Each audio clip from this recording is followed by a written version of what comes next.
They say children only remember the loud things, the fights, the birthdays, the fireworks, but that's a lie. The things I remember most clearly were the quietest moments, the ones no one else noticed, the ones buried under years of silence and politeness and closed doors. And if you've ever sat across from someone you loved in a house that no longer felt like yours, you know what I mean. You know the weight of being present, yet invisible. That was my entire childhood, and my name is Elise Harper. By the time I was 7, I had learned how to hold my breath without realizing it, how to shrink my presence in a room so that I wouldn't disrupt the performance my parents had been perfecting for decades. Our house looked like a magazine cover, clean lines, manicured hedges, fresh flowers that didn't smell like anything real. We had dinner every night at 6 sharp. No elbows on the table. No questions that sounded too personal. And above all else, no discussion of feelings, unless they were wrapped in something expensive and sugar-coated. My father, Gregory Harper, was a man who wore power like a second skin, his smile the same in boardrooms and breakfast tables. He was a corporate attorney with a name that opened doors and a voice that closed conversations. My mother, Caroline, had once been a concert pianist before deciding that charity galas and Botox appointments were a more appropriate use of her time. They weren't cruel people, not in the way you read about in horror stories or dramatic memoirs. They were something worse, perfectly pleasant. Devastatingly detached. And then there was Arthur. Arthur was my grandfather on my father's side, and by the time I was old enough to notice, he had already been exiled to the far end of the house, the old garage that had been converted into what my mother called a functional living space and what Arthur referred to, with a sardonic smile, as the bunker.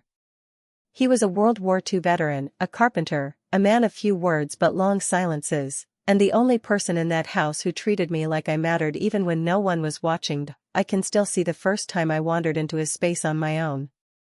I was 8 years old, still wearing the uniform from my private school, the itchy wool jumper that made my skin feel like it was being punished. My parents were hosting one of their infamous strategic dinners, which meant the good china was out and I was not to speak unless spoken to.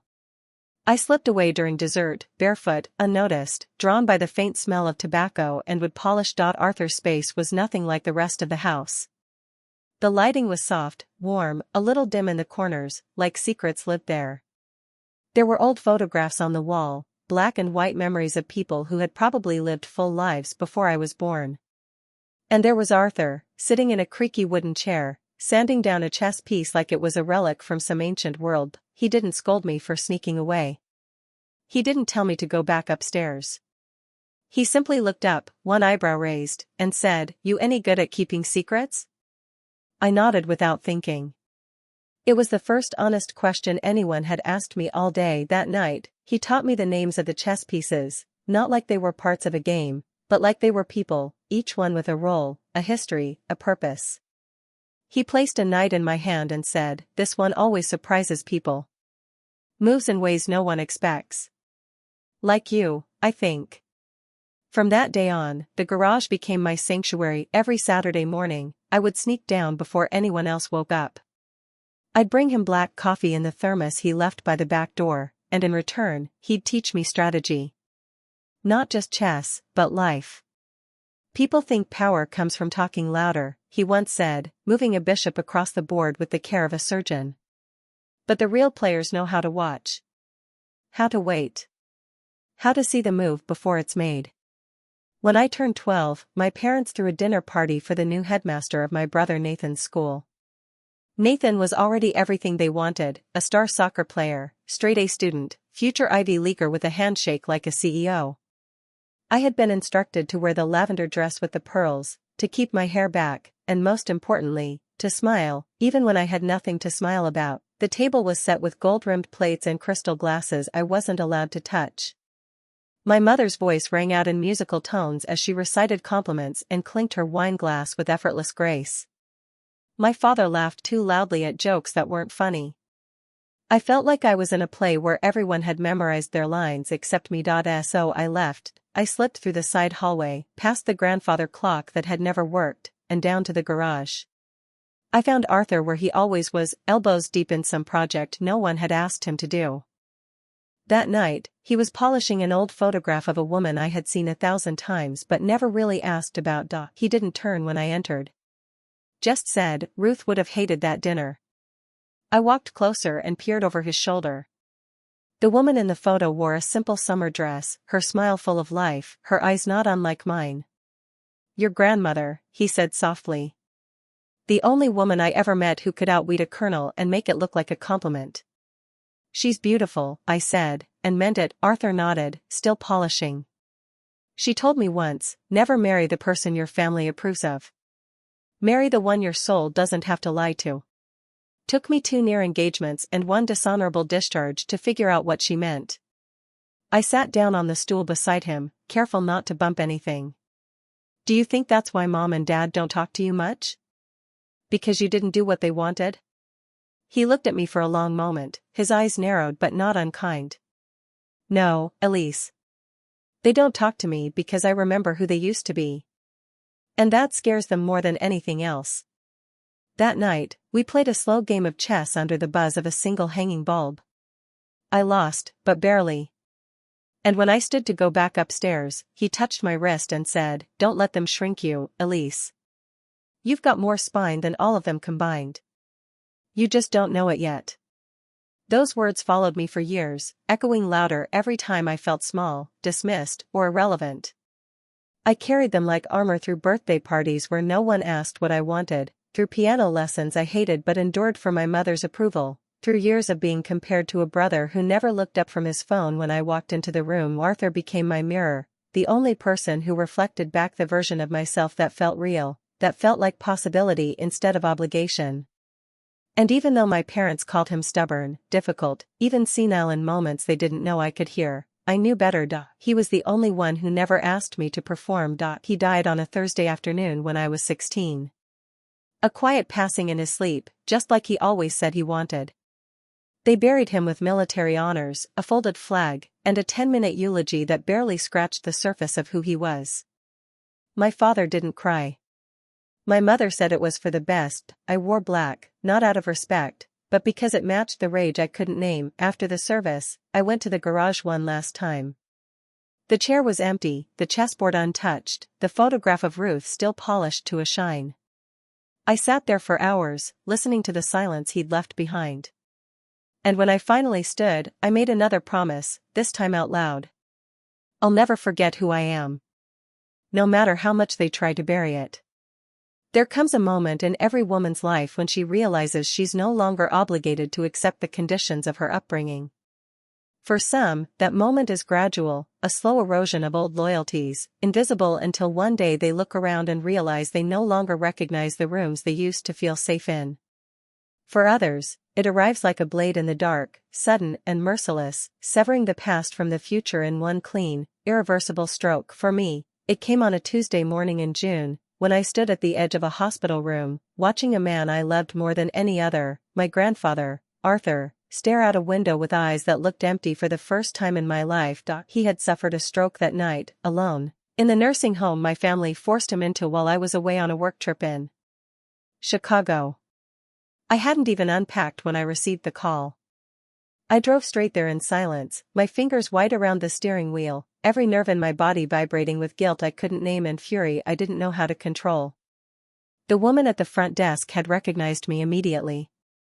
"You're Elise," she had said gently, handing me a visitor's badge.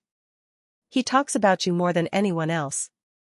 And yet, when I stepped into the room, he didn't say my name. He didn't speak at all. He simply blinked at the sky outside the window like he was trying to remember what sunlight felt like on his skin. That was the moment everything changed. The moment I decided that I would no longer participate in a life built to please people who viewed compassion as weakness and status as virtue. I had just turned 28. Most people in my circle were either marrying men who could afford country club memberships or climbing the rungs of high-paying careers they secretly despised. I had chosen neither. I had chosen Jonah. Jonah was not the kind of man my parents would have ever approved of, not because he was cruel or unsuccessful, but because he didn't care who approved of him. He was a nurse who worked primarily with terminal patients, someone who carried the scent of antiseptic and lavender lotion, who wore sneakers until they fell apart, and whose hands had more kindness in them than most people had in their entire bloodline. We met at a community health seminar where I had volunteered to speak on elder rights, a topic close to my heart ever since Arthur had been pushed into that nursing home under the guise of professional care. Jonah approached me afterward, complimenting my speech not for its eloquence, but for its sincerity. "You didn't sugarcoat it," he had said, handing me a cup of lukewarm coffee. "People don't do that often." We sat on a bench outside that day until the sun dipped behind the buildings, talking about everything and nothing. About how hospitals fail families, how loneliness eats away at dignity, how the strongest people often cry in parking lots. He didn't try to impress me. He didn't boast or brag. He just listened, and when he spoke, it was like someone had finally answered a question I didn't know I'd been asking for years. When I introduced him to my family, they reacted exactly the way I expected. My mother smiled too widely and asked if he had considered upgrading to private practice. My father barely looked up from his wine glass during dinner, muttering once, "Noble work, I suppose, if you don't mind the smell of bleach." My brother, Nathan, chuckled and said, "So you're like, a professional bedpan guy?" They all laughed. Jonah didn't. He took my hand under the table, squeezed it once, and said nothing. Later that night, I asked him why he hadn't defended himself. He shrugged, his expression calm. "They're not interested in who I am, Elise. Only in who they wanted you to end up with." He wasn't wrong. The following weeks became a tug-of-war between obligation and truth. I still attended the occasional family dinner, still smiled politely at holidays, still sent birthday cards. But with every passing event, I felt the invisible cord tethering me to them stretch thinner, until it began to fray. What used to be passive disapproval turned into cold withdrawal. My calls to my mother were returned with voicemails. My father's texts became monosyllabic.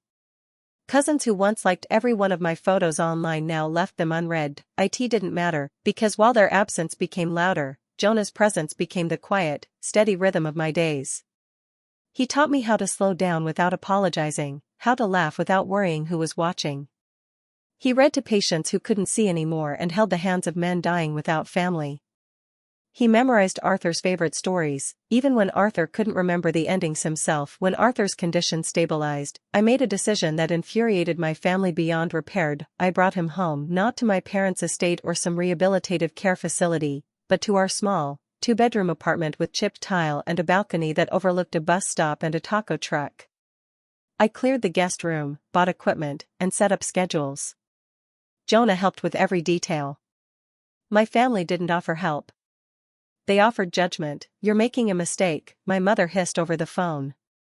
"This isn't your responsibility." "Who else's is it?"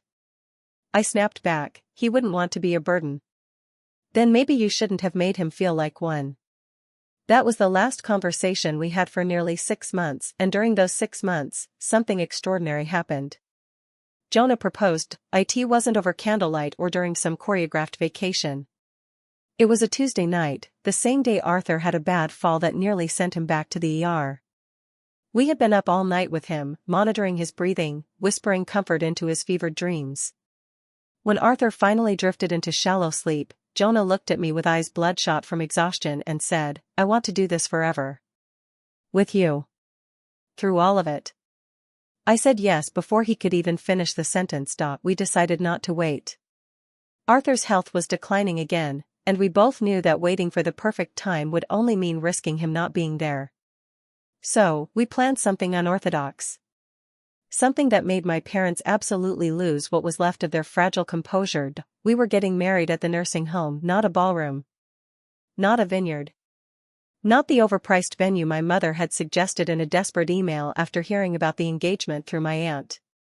But the place Arthur now called home, the place where the staff had become our friends, where Jonah was respected, where Arthur could attend without pain, in a wheelchair surrounded by nurses who adored him. When I told my parents, I was met with silence at first, then came the explosion. "You'd throw your future away for that relic?" my father barked over the phone, his voice louder than I had heard it in years.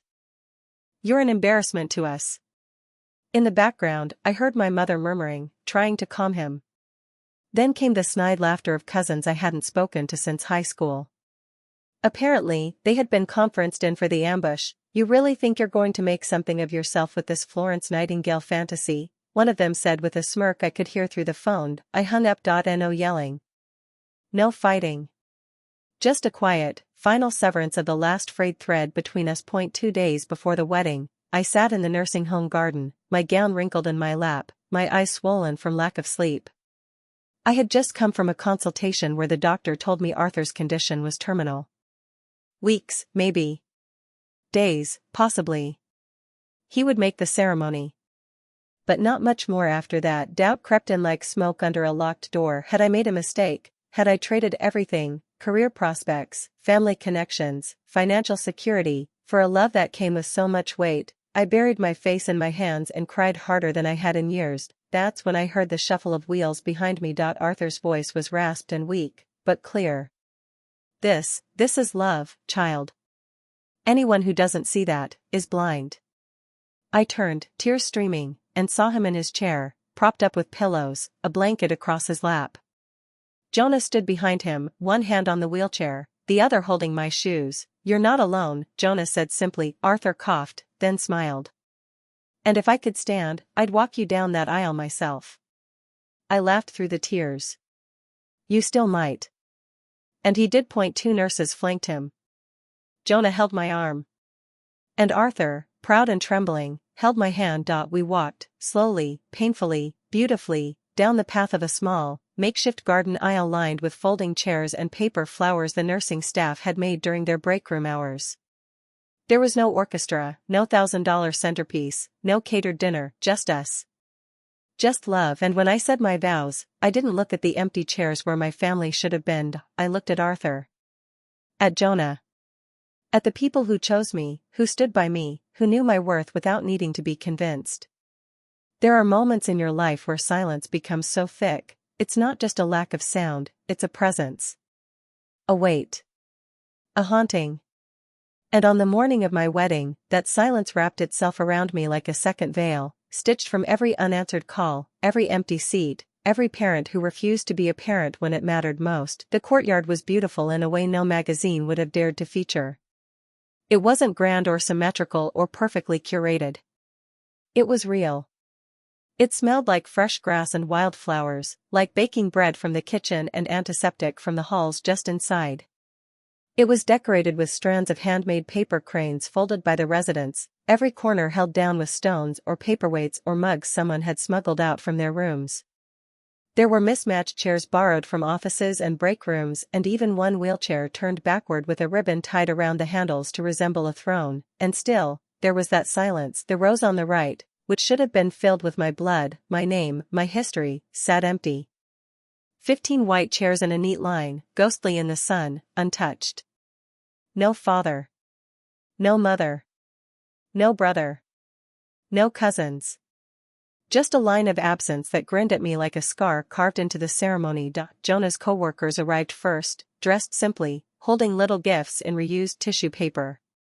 They brought laughter and quiet nods of support, and one even handed me a bouquet made of gauze roses and pen caps. Then came the residents.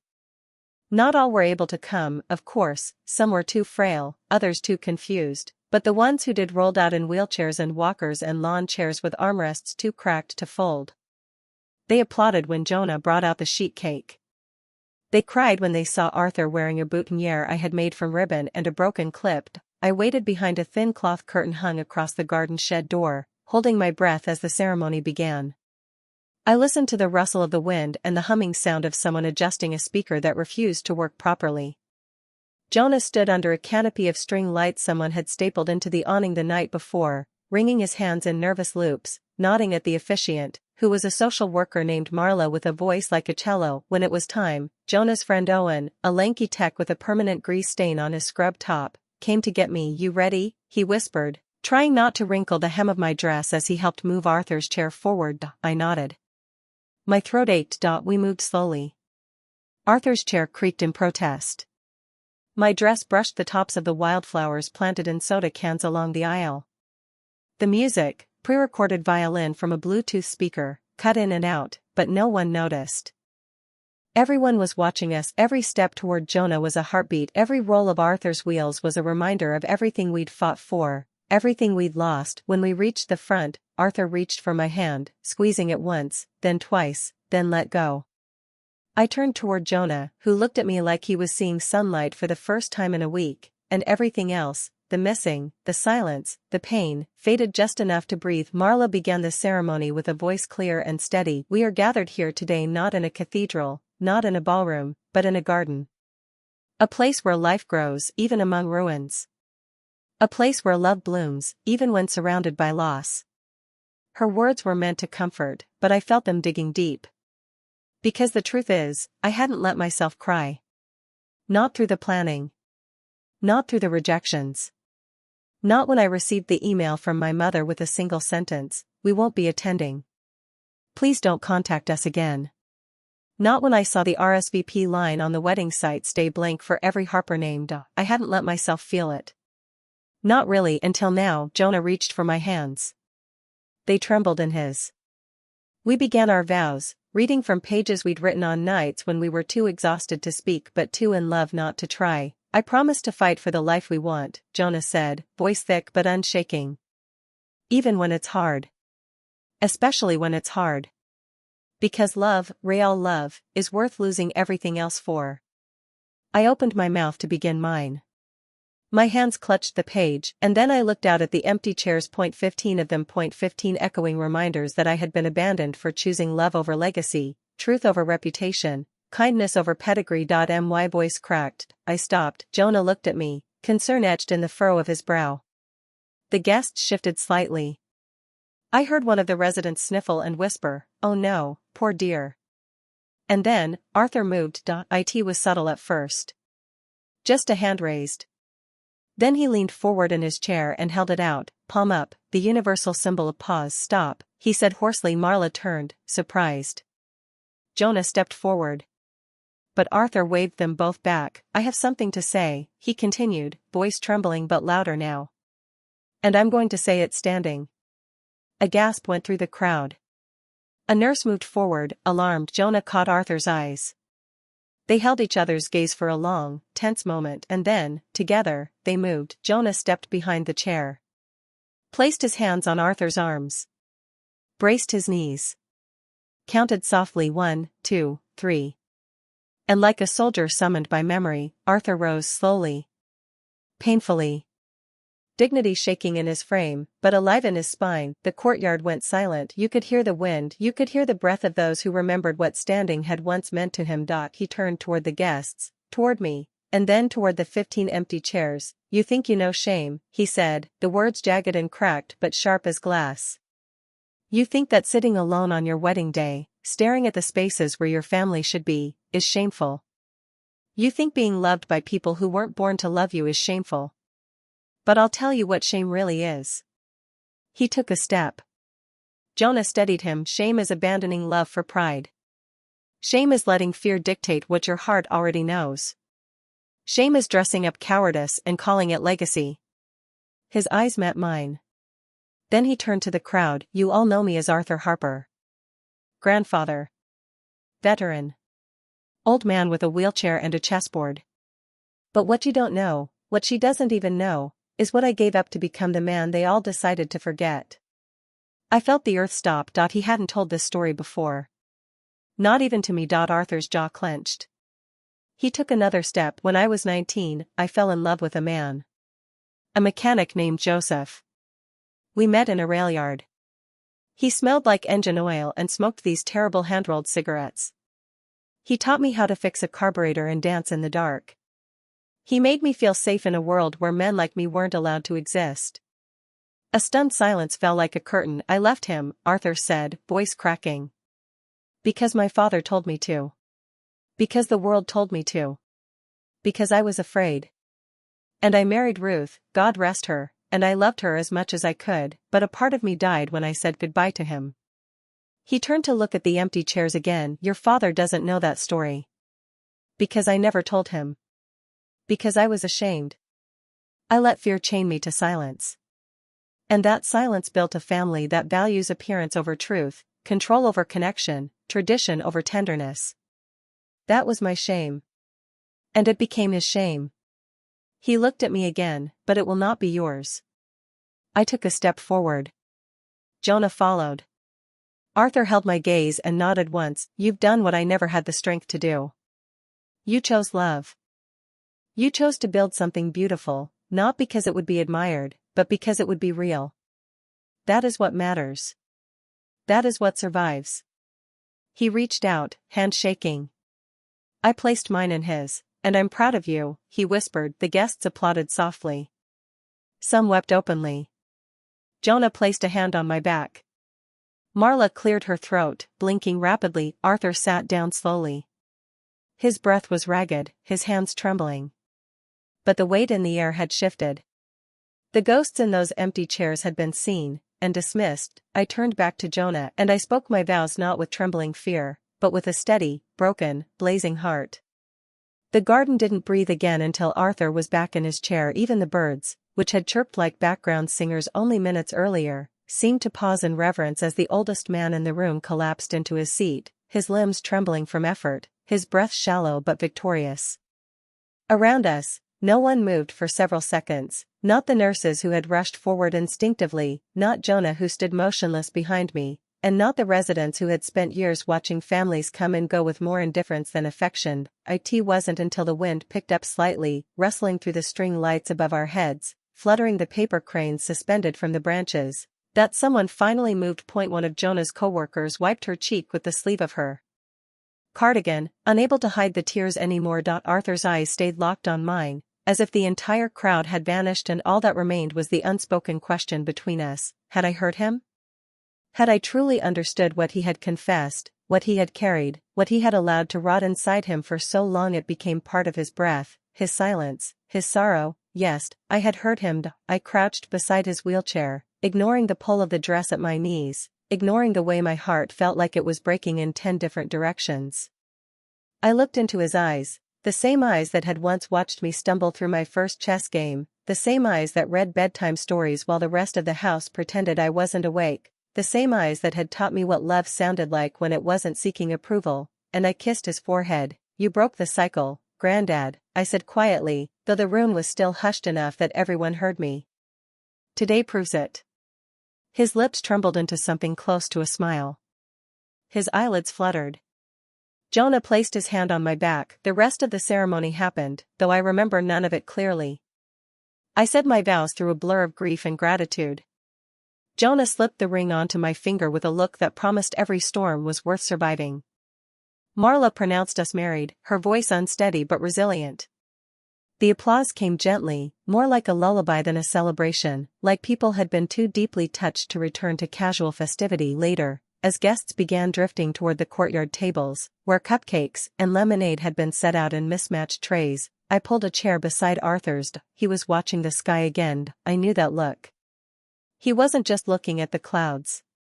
He was remembering. I waited. He didn't speak for a long time. And then, without turning to me, he said, his name was Daniel. I didn't answer. I didn't need to. The question wasn't mine. The confession was already happening. My first son, he continued, his voice thinned out like paper soaked in rain. Born to a woman I never stopped resenting and raised in a home I never tried to make gentle. I reached for his hand. He let me take it, his skin paper dry and veined with blue. He was everything your father never was, Arthur said, blinking like he was fighting dust. Kind, artistic, too sensitive for the world we forced him into. He loved music. He had this habit of humming when he thought no one was around. I used to hear it under his breath, and I'd bark at him to stop. Told him boys don't hum like that. His voice cracked. I didn't move.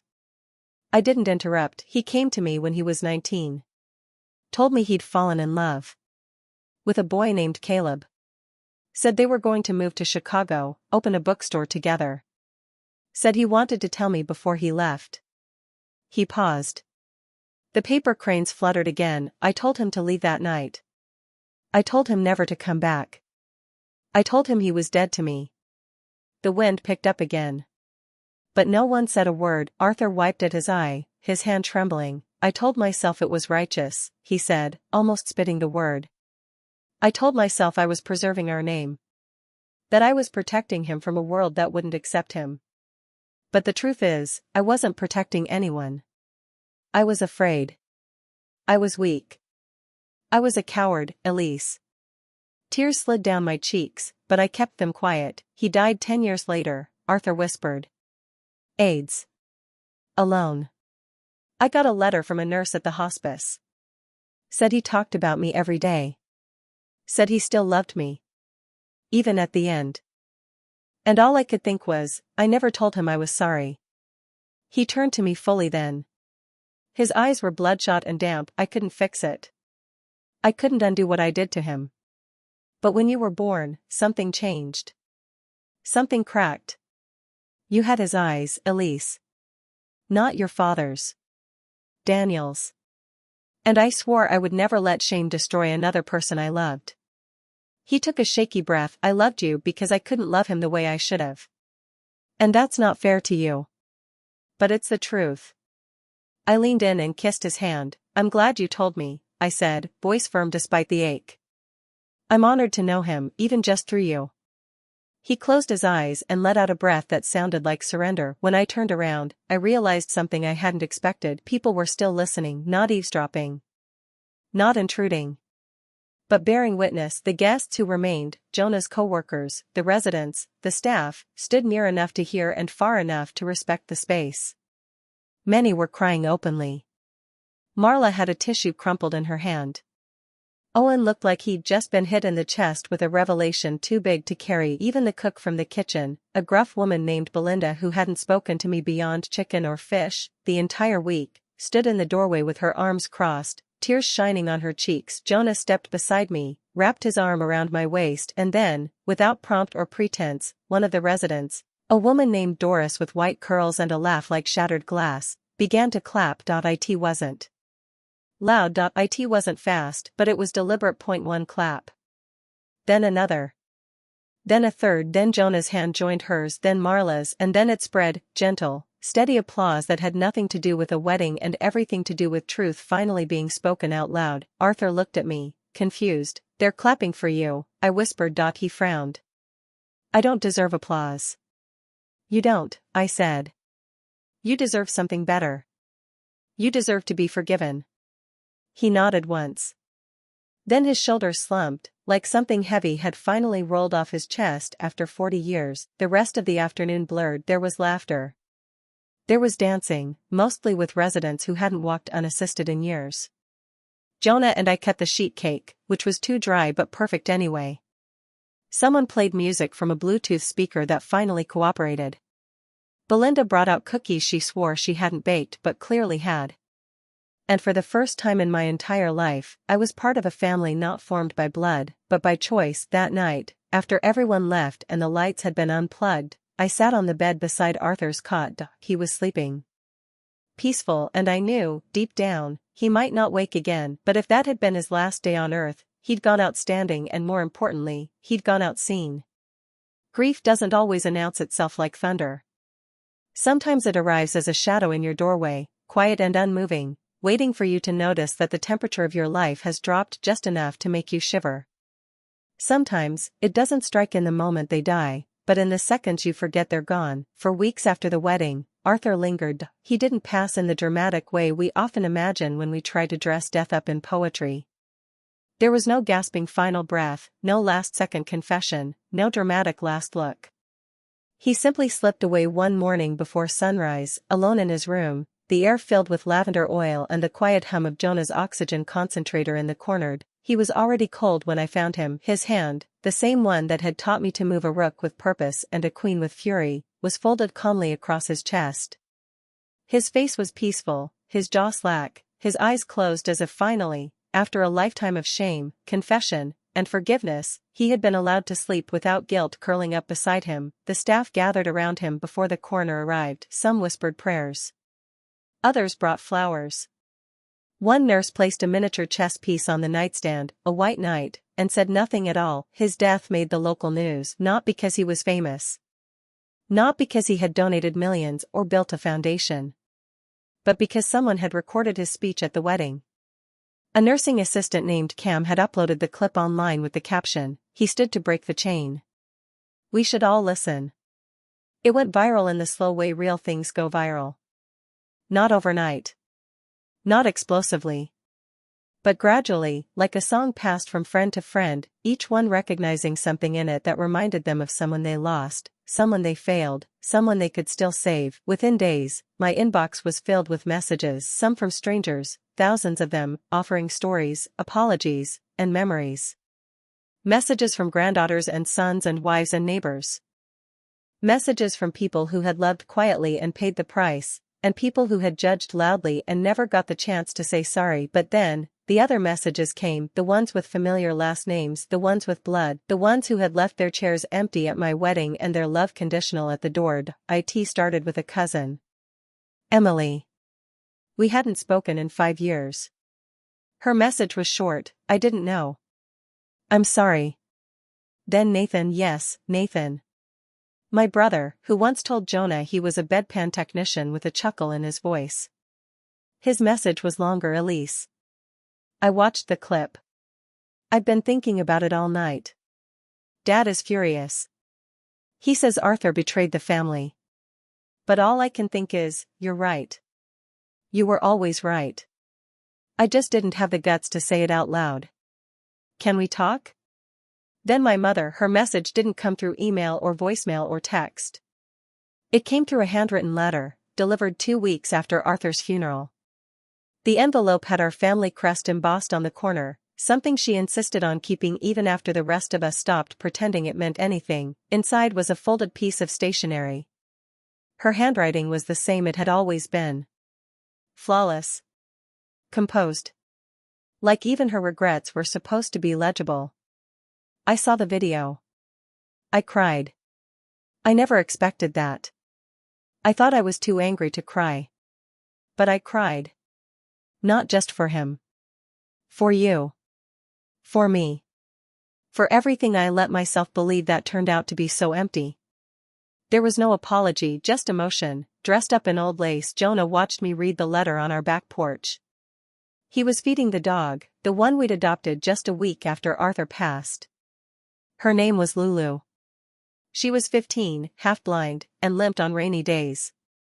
I'd picked her out because she reminded me of Arthur, quiet, grumpy, and soft when she thought no one was looking. Jonah didn't ask what the letter said. He just waited. I folded the page slowly, placed it back in the envelope, and set it on the table. I forgive them, I said. He looked up, nodding once. Yeah? Yeah, I answered. But forgiveness doesn't mean they get a seat at my table anymore. He smiled, not with glee, not with satisfaction, but with the quiet relief of knowing I'd made peace on my terms. That weekend, we held a memorial for Arthur. Not a church service, not a country club luncheon, not some high-profile tribute. Just a small gathering in our backyard, under the arbor we'd built ourselves. Jonah baked muffins. I made tea. Lulu snored at our feet, and then came the box. It was small. Wooden. Simple. It arrived in the mail, wrapped in craft paper, no return address, only a note taped to the top in Arthur's handwriting, for Elise. When you're ready. Not before. I opened it slowly, my fingers trembling as the lid creaked. Inside were 2 photographs. The first was one I knew well, the photo of Ruth, Arthur's wife. Her dress caught in the wind. Her smile untamed. The one he polished every Sunday, even when his hands had started to shake too much to do it right. But the second photo, I had never seen it before. It was of a young man, no older than 20. His hair was dark and wavy, his smile crooked, his eyes hauntingly familiar. He was standing beside an old car, his hand resting on the shoulder of another boy, cropped out of frame. I knew instantly, this was Daniel. Arthur's lost son. My uncle. At the bottom of the box, beneath the felt lining, was a single folded note. It was written in ink faded by time, and at first, I thought it might be a letter from Daniel. But no, it was Arthur's handwriting again. Older. Shakier. Raw. Don't let love wait. Don't let fear decide who you are. If I could live again, I would hold his face and say, you are enough, just as you are. Tell Jonah every day what he means. And when the world tries to make you choose between love and legacy, burn the legacy. Every time. I cried for an hour after that. Then I put the photo of Daniel in our hallway, right between the one of Ruth and the one Jonah had taken of me and Arthur playing chess just 3 weeks before he died. I wanted everyone who visited our home to know where we came from and what we overcame. A year passed. Jonah and I built a life so far removed from what I once thought I wanted that I barely recognized the girl who used to sit silent at family dinners, holding her breath for validation that never came. We didn't chase money. We chased mornings that began with coffee and ended with laughter. We made enough to breathe. And that was more than enough. On our 1-year anniversary, Jonah surprised me. He took me to the garden behind the nursing home, now overgrown but still holding the echoes of that day. Marla had retired. Belinda had opened a bakery. Doris had passed away peacefully in her sleep, but the garden still stood, and there, beneath the string lights now half-burnt and the arbor we had never taken down, Jonah took my hands again. "We said our vows last year for them," he said. "But I want to say them again. This time, just for us." So we did. No audience. No applause. No fear, just two people who had been tested, broken, mended, and loved. I looked up at the sky that night, stars sharp against the black velvet of summer. I thought of Arthur. Of Daniel. Of all the people who had come before me and all the people I might yet become, and I knew, finally, irrevocably, I was not their shame, I was their redemption. And I had become the kind of woman Arthur once dreamed he might be.